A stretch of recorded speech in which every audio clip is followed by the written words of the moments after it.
फूल से भरी पगडंडी पर नंगे पांव दौड़ता वह युवक अपने भीतर उठते तूफान से कहीं ज्यादा भयभीत था उस शांति से जो उसे बुद्ध के पास जाकर मिलने वाली थी। उसका नाम अरुण था। उम्र कोई 20-22 रही होगी। चेहरा तेज, लेकिन आंखों में एक अजीब सी बेचैनी। गांव वाले कहते थे कि वह जन्म से ही बड़ा चंचल था, लेकिन पिछले कुछ महीनों से उसकी हालत कुछ और ही हो चली थी। न नींद पूरी होती, न भूख लगती। मन में हर वक्त काम की अग्नि जलती रहती और वह खुद को रोक नहीं पाता। जिस्म की भूख इतनी बढ़ चुकी थी कि उसे अब किसी रिश्ते, किसी मर्यादा का भी ख्याल नहीं रहता। एक दिन जब उसकी नजर अपने ही पड़ोस की विवाहिता स्त्री पर पड़ी और उसने उस पर अनुचित दृष्टि डाल दी, तो गांव में कोहराम मच गया।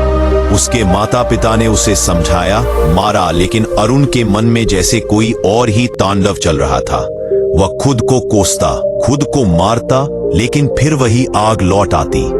उस रात जब वह तालाब के किनारे बैठकर अपने भीतर की घृणा से जूझ रहा था, तभी किसी बुजुर्ग भिक्षु की आवाज उसके कानों में पड़ी।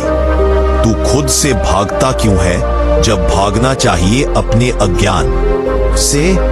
भाई, अरुण चौंक गया।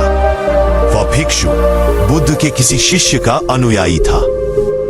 उसने अरुण को बुद्ध के प्रवचन के बारे में बताया। नदी पार कर जंगलों से होते हुए तपते दोपहर में वह नंगे पांव चलता रहा। 2 दिन की यात्रा के बाद जब वह श्रावस्ती पहुंचा, जहां बुद्ध ठहरे थे, तब तक उसका तन थक चुका था, लेकिन मन में एक असहज उथल पुथल अभी भी जल रही थी। वह बुद्ध के चरणों में गिर पड़ा और बोला, भगवान, मुझे बचा लीजिए। मैं काम वासना का दास बन गया हूं। मैं कोई पाप किए बिना नहीं रह पाता। मैं जानता हूं ये गलत है, लेकिन मेरा मन नहीं मानता। मैं क्या करूं? बुद्ध ने उसे देखा जैसे उसकी आत्मा को पढ़ रहे हो। कुछ देर चुप रहने के बाद वे बोले, क्या तुम सच में मुक्त होना चाहते हो या बस डर गए हो अपने कर्मों से? अरुण ने कांपती आवाज में कहा, मैं बस चैन चाहता हूं प्रभु। मैं थक गया हूं अपने ही मन से हारते हुए। बुद्ध मुस्कुराए नहीं, न ही डांटा, बल्कि बड़े शांत स्वर में बोले, काम वासना ये कोई शत्रु नहीं, न ही कोई राक्षस है। यह बस एक तृष्णा है जो मन में तब पैदा होती है जब तुम शरीर को आत्मा समझ बैठते हो। तुमने देह को प्रेम मान लिया है, लेकिन वह प्रेम नहीं, सिर्फ एक क्षणिक सुख है। और उस सुख के पीछे भागते भागते तुमने अपने भीतर की स्थायी शांति को खो दिया है। अरुण ने सिर झुका लिया। वह सोच नहीं पा रहा था कि यह उपदेश उसके भीतर क्या बदल रहा है, लेकिन वह अपने आंसुओं को रोक नहीं पा रहा था। बुद्ध ने उसे कुछ दिन वहीं रुकने को कहा। भिक्षुओं के साथ रहना, रोज ध्यान करना, भोजन संयम से करना और मौन का अभ्यास। पहले कुछ दिन अरुण के लिए असहनीय थे। जैसे ही वह ध्यान में बैठता, उसके भीतर पुराने दृश्य, आकांक्षाएं, स्त्रियों के शरीर की छवियां सब तैरने लगती। वह डरता, भागने का मन करता, लेकिन बुद्ध ने उसे सिखाया, तू अपनी वासनाओं को मार मत, उन्हें देख, उन्हें पहचान और फिर उनसे मुक्ति पा। धीरे धीरे उसने अनुभव किया कि हर बार जब वह अपनी वासना को बिना प्रतिक्रिया के देखता है, उसका प्रभाव कुछ कम हो जाता है। अब वह उन्हें दबाता नहीं था, न ही उन्हें पूरा करने के लिए बेचैन होता था। वह उन्हें देखता और उन्हें जाने देता। एक दिन की बात है, वह ध्यान में बैठा था, आंखें बंद थीं और उसकी स्मृति में एक स्त्री की छवि उभरी।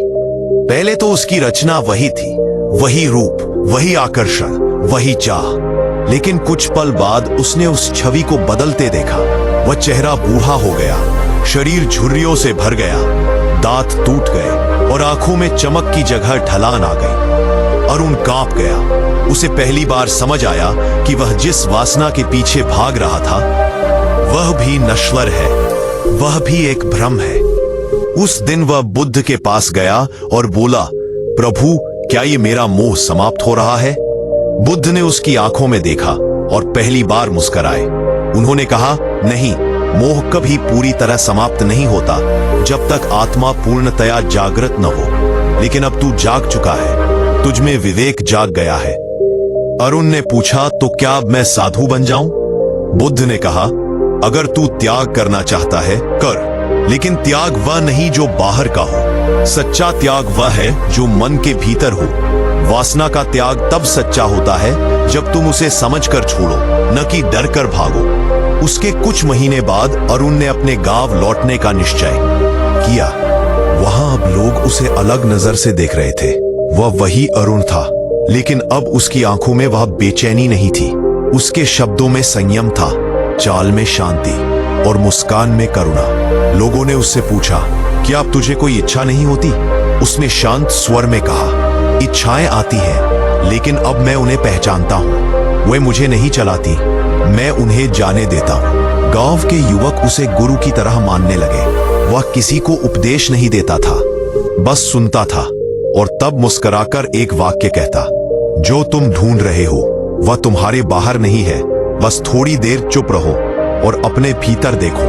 अरुण की यह यात्रा एक ज्वर से जूझते मन से लेकर बुद्धत्व की छाया तक पहुंचना सिद्ध करती है कि वासना कोई पाप नहीं, लेकिन उस पर काबू न होना दुख का कारण है। बुद्ध ने उसे सिखाया कि हर तृष्णा, हर लालसा, हर मोह सब सिर्फ मन का खेल है। जब तक तुम उन्हें पकड़ कर रखते हो वह तुम्हें जलाते हैं। जब तुम उन्हें जाने देना सीख जाते हो तब शांति मिलती है। कहानी यही समाप्त नहीं होती, क्योंकि यह तो सिर्फ शुरुआत थी उस आंतरिक क्रांति की जो बुद्ध के एक वाक्य से जन्म लेती है। कामना से मुक्ति, यही सबसे बड़ा सुख है। वर्षा का मौसम था, पूरा नगर बादलों से ढका हुआ था और हवाओं में मिट्टी की सौंधी खुशबू थी। राजगृह नगरी की गलियां आज कुछ शांत थीं, पर एक घर में खलबली मची हुई थी। वहां का युवक आदित्य अपनी ही भावनाओं से जूझ रहा था। वह राजसी जीवन जीने वाला, हर सुख सुविधा से भरा हुआ जवान और सुंदर युवक था, पर आज उसका चेहरा थका हुआ था। उसकी आंखों में उत्तेजना नहीं, बेचैनी थी। उसके लिए जीवन का अर्थ सिर्फ सुंदरता, स्त्रियों का आकर्षण और शारीरिक सुख तक सिमट चुका था। उसने अपने मित्र से एक दिन कहा था, जब शरीर ही आनंद का साधन है तो आत्मा की तलाश क्यों करनी। लेकिन पिछले कुछ समय से उसके भीतर कुछ बदलने लगा था। हर रात जब वह अकेला होता तब उसकी आंखों में एक अजीब सी पीड़ा उतर आती। जिसे वह कभी सुख समझता था वही अब उसे जकड़न लगने लगी थी। स्त्रियों के संग बिताए पल अब शांति नहीं बल्कि खालीपन दे जाते थे। एक दिन जब वह एक प्रतिष्ठित दरबार की महिला से मिलकर लौट रहा था तो उसे अपनी आत्मा में घुटन सी महसूस हुई। उसने पलटकर देखा, वहां कोई न था, पर भीतर एक आवाज थी जो कह रही थी, क्या यही जीवन है? उसी रात उसने अपने पिता से कहा, मैं कुछ समय के लिए नगर से दूर जाना चाहता हूं। पिता ने सोचा शायद कोई प्रेम विवाद है या किसी स्त्री से दिल टूट गया है, लेकिन आदित्य खुद नहीं जानता था कि वह किससे भाग रहा है, संसार से, स्त्रियों से या खुद से। अगली सुबह वह अकेले निकल पड़ा।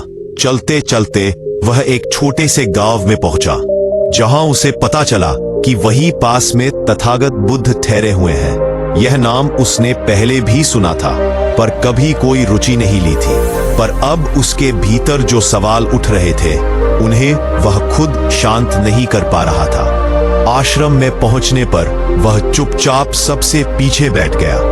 बुद्ध मौन थे, आंखें नीची थी और भिक्षु शांत बैठे थे। तभी बुद्ध ने आंखें खोली और उनकी दृष्टि सीधे आदित्य पर पड़ी। ऐसा लगा मानो उन्होंने उसके मन के सारे राज पढ़ लिए हो। कुछ देर मौन रहने के बाद बुद्ध बोले, जो अपनी इच्छाओं का गुलाम है वह कभी मुक्त नहीं हो सकता। आदित्य का दिल धड़कने लगा। उसे लगा जैसे यह बात उसी के लिए कही गई हो। वह थोड़ी देर तक भीतर ही भीतर सोचता रहा, क्या यह संयोग है या कुछ और। एक प्रश्न। प्रवचन समाप्त हुआ, लोग उठने लगे, पर आदित्य वही बैठा रहा। वह बुद्ध के पास पहुंचा और कांपती आवाज में बोला, भगवान, मेरा मन शांति नहीं पाता। मैं स्त्रियों के आकर्षण में डूब चुका हूं। मैं चाहकर भी खुद को नहीं रोक पाता। मेरा शरीर ही मेरा शत्रु बन गया है। बुद्ध उसे शांत भाव से देखते रहे। इनके चेहरे पर न तो तिरस्कार था न दया, बस गहरी समझ थी। उन्होंने पूछा, तुमने कभी यह जाना कि तुम जिस आकर्षण को सुख समझते हो वह आखिर कितनी देर टिकता है? आदित्य चुप रहा। बुद्ध ने आगे कहा, काम वासना शरीर की भूख है, पर क्या तुमने कभी यह पूछा है कि भूख और तृप्ति के बीच का अंतर क्या है? भूख बार बार आती है, तृप्ति केवल क्षणिक होती है। जिस सुख के पीछे तुम भाग रहे हो वह एक भ्रम है, एक क्षणभंगुर अनुभव जो फिर से तृष्णा का बीज बो देता है। आदित्य की आंखें नम होने लगी। वह बोला, तो क्या मैं गलत हूं? क्या मेरा सब कुछ व्यर्थ है? पैसा? बुद्ध ने मुस्कुराते हुए कहा, ना तुम गलत हो ना तुम्हारा जीवन, लेकिन यदि तुम इस पीड़ा से मुक्त होना चाहते हो तो तुम्हें यह जानना होगा कि काम तृष्णा कैसे जन्म लेती है, और जब तुम उसे जड़ से पहचान लोगे तब वह खुद नष्ट हो जाएगी। आदित्य ने पूछा, कैसे? बुद्ध बोले, ध्यान, आत्मनिरीक्षण और विवेक से। जब तुम देखोगे कि शरीर क्षणभंगुर है, स्त्रियां भी वृद्ध होंगी, सौंदर्य भी नाशवान है, तब तुम्हारा मन उसी क्षण सत्य को पकड़ लेगा, और जब सत्य दिख जाए तो माया टूट जाती है। आदित्य ने पहली बार किसी को इतना सच्चा और निर्भीक बोलते सुना था। उसने ना कोई डर दिखाया, ना कोई धमकी दी, बस सच का आईना सामने रख दिया। उस रात आदित्य ने वहीं एक वृक्ष के नीचे ध्यान किया। उसे अपने जीवन के हर उस क्षण की याद आई जब उसने शरीर को ही प्रेम समझ लिया था, जब उसने स्त्री को सिर्फ आनंद का साधन मान लिया था। उसकी आत्मा चुपचाप रो पड़ी, पहली बार भीतर से। रात लंबी थी। वृक्ष के नीचे बैठा आदित्य पूरी तरह मौन था। उसका शरीर वही था, पर मन जैसे अतीत के गलियारों में दौड़ रहा था। हर वह क्षण सामने आ रहा था जहां उसने वासना को प्रेम समझा और प्रेम को सिर्फ वासना में बांध दिया। उसे अपने किए पर ग्लानि हो रही थी, पर यह ग्लानि उसे तोड़ नहीं रही थी, वह उसे भीतर से साफ कर रही थी। सुबह की पहली किरण जब उसके चेहरे पर पड़ी तब उसने आंखें खोली। सामने बुद्ध खड़े थे। आदित्य झुक गया। बुद्ध ने कहा, मन शांत हो रहा है? आदित्य ने सिर हिलाया। कुछ कुछ, पर ये बेचैनी, ये यादें बार बार लौटती हैं। बुद्ध बोले, यही तो प्रकृति है मन की। वो जो बार बार लौटे वो सच नहीं होता, वो आदत होती है, और आदतों को तुम बदल सकते हो। आदित्य उनके साथ चलने लगा। रास्ते में बुद्ध ने एक झील की ओर इशारा किया। उस पानी को देखो, उसमें अगर तुम पत्थर फेंको तो लहरें उठती है, पर यदि तुम प्रतीक्षा करो तो वही जल शांत हो जाता है। कामना भी वैसी ही है। जब मन अशांत हो तो निर्णय मत लो, बस प्रतीक्षा करो, ध्यान करो, वो उतर जाएगी। आदित्य पहली बार अपने भीतर ठहराव महसूस करने लगा। बुद्ध के साथ बिताए हुए कुछ दिन जैसे उसकी आत्मा को धीरे धीरे साफ कर रहे थे। हर रोज सुबह वो ध्यान करता, दोपहर में बुद्ध के उपदेश सुनता और रात को अकेले अपने मन से बातें करता। दिन बीतते गए। एक दिन उसने बुद्ध से पूछा, भगवान, क्या स्त्री से प्रेम करना भी वासना है? बुद्ध मुस्कुराए। प्रेम में बांध नहीं होता और वासना में केवल खींचतान होती है। प्रेम देना सिखाता है, वासना लेना। प्रेम में मौन होता है, वासना में शोर। प्रेम में तुम दूसरे के भीतर देवता देखते हो, वासना में केवल शरीर। आदित्य कुछ देर तक चुप रहा, फिर बोला, मुझे लगता है मैं प्रेम को समझ रहा हूं, और इस समझ ने मुझे हल्का बना दिया है। बुद्ध ने कहा, समझने की शुरुआत यही है, जब तुम्हें लगे कि तुम कुछ नहीं जानते, और जब यह स्वीकार हो जाए तभी ज्ञान की शुरुआत होती है। आदित्य ने ठान लिया, वह लौटेगा, लेकिन अब पहले जैसा नहीं। उसने स्त्रियों को अपमानित नहीं किया था, पर उन्हें कभी ईश्वर का अंश भी नहीं माना था। अब वह हर स्त्री को मां, बहन और आत्मा के रूप में देखना चाहता था, शरीर के आकर्षण से परे। जब वह राजगृह लौटा तब उसका बदला हुआ चेहरा लोगों की नजरों में आ गया। उसके मित्रों ने पूछा, अब कहां हो तुम? न वो रसभरी कहानियां, न वो शौक। वह मुस्कुराया, अब मन ही शौक से भर गया है। बाहर का शोर अब भीतर के मौन में डूब गया है। किसी ने मजाक उड़ाया, कहीं भिक्षु बनने की सोच रहे हो क्या? आदित्य ने धीरे से कहा, शायद मैं पहले ही भिक्षु था, बस वेश राजसी था और भिक्षा स्त्री संघ की मांग थी।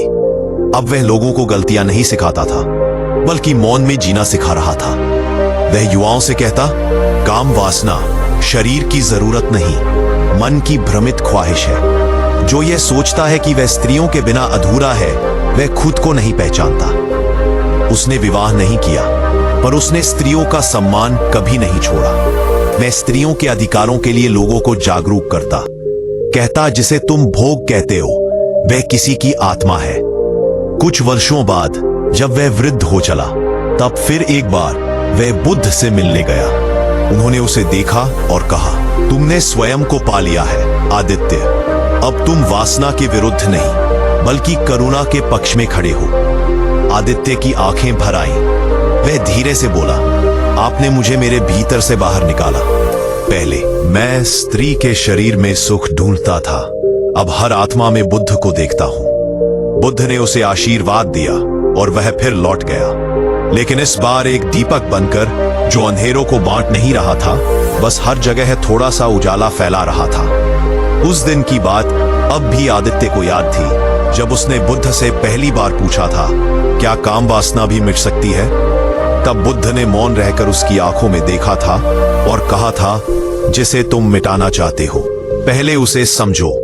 जिसे समझ लिया वो अपने आप गिरने लगता है। तब आदित्य को यह बात एक पहेली लगी थी, लेकिन आज वर्षों बाद वह इस उत्तर को अपने जीवन में जी चुका था। राजगृह में लौटने के बाद आदित्य अब ना कोई उपदेश देता था, ना कोई दिखावा करता। उसका जीवन अब इतना शांत हो गया था कि उसकी मौन उपस्थिति ही लोगों को बहुत कुछ सिखा जाती। अब वह जवानी की उस आग को बुझा चुका था, जो कभी उसे अंदर से जला रही थी। वह अब ठंडी हवा जैसा बन चुका था, ना गर्म ना ठंडा, बस सुकून देने वाला। एक दिन एक युवक आया, बिल्कुल वैसा ही जैसे कभी वह स्वयं था। उसकी आंखों में भी वही भटकाव था, वही बेचैनी, वही सवाल। और आदित्य मुस्कुराया। उसने उस युवक को अपने पास बैठाया और कहा, मुझे तेरी आंखों में अपनी कहानी दिख रही है। युवक बोला, क्या आप भी ऐसे ही परेशान थे? आदित्य ने सिर हिलाया, हाँ, और उससे भी ज्यादा। मैंने भी स्त्री को सिर्फ शरीर समझा था, उसकी आत्मा को देखना ही भूल गया था। पर फिर एक दिन कोई मिला जिसने मुझे आईना दिखाया। युवक चुप रहा। आदित्य ने कहा, अगर तू तैयार है तो मैं तुझे वो रास्ता दिखा सकता हूं जो मुझे बुद्ध ने दिखाया था। युवक ने सिर झुका दिया। फिर वही यात्रा शुरू हुई। इस बार आदित्य बुद्ध था और सामने बैठा युवक उसका ही अतीत था। उसने ध्यान सिखाया, संयम सिखाया, मौन की भाषा सिखाई। उसे स्त्रियों के सम्मान के बारे में बताया, प्रेम और वासना का अंतर समझाया। कई महीने बीत गए, युवक बदल गया। उसका चेहरा अब शांत था। एक दिन वो बोला, गुरुदेव, अब मैं भी लौट जाना चाहता हूं, वहां जहां मैं भटका था।